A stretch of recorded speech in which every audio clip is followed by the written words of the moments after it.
சரியான நேரத்தில் சரியான கதை. நம்ம எல்லாத்துக்கும் நன்றி கடன், பீயிங் கிரேட்ஃபுல் அப்படிங்கிற கான்செப்ட் கொஞ்சம் குறைஞ்சிக்கிட்டே வருது. அதனால தான் அடுத்து வரப்போகிற 3 நாளைக்கு இந்த நன்றி கடன், கிரேட்ஃபுல்னஸ் பற்றி பேச போகிறேன்.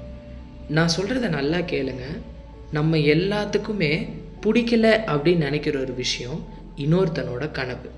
பிடிக்கலன்னு நீங்கள் வேலை செய்கிறீங்க காலையில் 9 to 6 அப்படின்னா வேலை இல்லாதவனோட கனவு.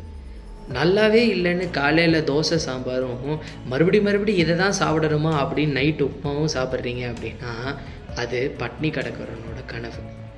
அவுட்டரில் தான் வீடு இருக்குது, ஒரே ரூம் தான் இருக்குது, ஒரு பால்கனி கூட இல்லை அப்படின்னு நினச்சிங்க அப்படின்னா ரோட்டில் படுத்துருக்கிறவனோட கனவு.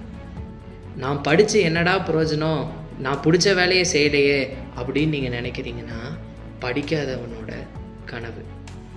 இந்த ராத்திரி 12 மணிக்கு சாப்பிட்றது, இஷ்டத்துக்கு சாப்பிட்றதுன்னு உடம்பை கெடுத்துட்டு இருக்கீங்க, சிகரெட் அடிச்சுட்டு தண்ணி அடிச்சுட்டு ஊதாரித்தனமாக சுற்றிக்கிட்டு இருக்கீங்க அப்படின்னா இந்த உடம்பு முடியாமல் கேன்சரு, ஆஸ்துமா, டியூமர்னு சொல்லி ஹாஸ்பிட்டலில் அட்மிட் ஆகிருக்கான்ல அவனோட கனவு.